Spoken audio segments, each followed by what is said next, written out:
Israel से किसी कीमत पर समझौता नहीं, ऐसा हुआ तो भुगतना होगा दंड। सर्वोच्च नेता खamenei की चेतावनी। कई दिनों से यह कयास लगाए जा रहे थे कि ईरान कभी भी इसराइल पर हमला कर सकता है।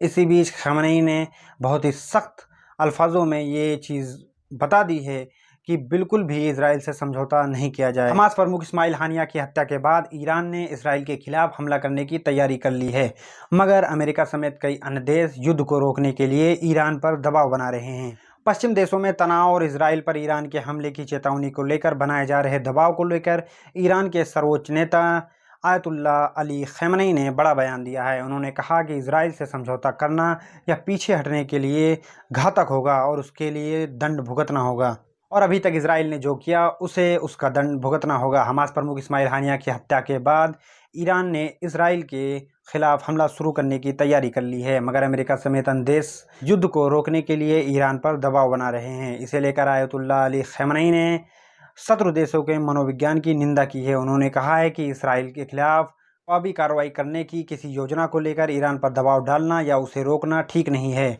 उन्होंने ईरान को चेताया कि सैन्य, राजनीतिक या आर्थिक किसी भी तरह की वापसी की जाती है तो ईरान को गंभीर देवी आपदा झेलनी होगी। खamenei ने कहा कि सरकार को विश्व की प्रमुख शक्तियों की मांग के आगे झुकने की जरूरत नहीं है।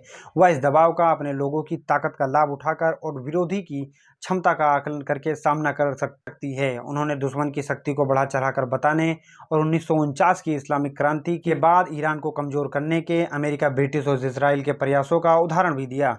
वहीं ईरान अब अपनी जवाबी कार्रवाई के समय को लेकर फैसला नहीं ले पा रहा है, इसलिए समय से राजनीतिक विराम मान रहे हैं। हालांकि ईरानी अधिकारी पश्चिम देशों के संयम बरतने के आह्वान को खारिज कर चुके हैं, साथ ही इन देशों के दोहरे मानकों को गलत बता रहे हैं। ईरान के पश्चिम देशों पर आरोप है कि वो गाजा में इसराइल की कार्रवाई पर चुप हो जाते हैं और ईरान से चाहते हैं कि वो हानिया की हत्या का बदला तक न ले। ईरानी राष्ट्रपति मसूद पेजेशिकियान ने खamenei के रुख का समर्थन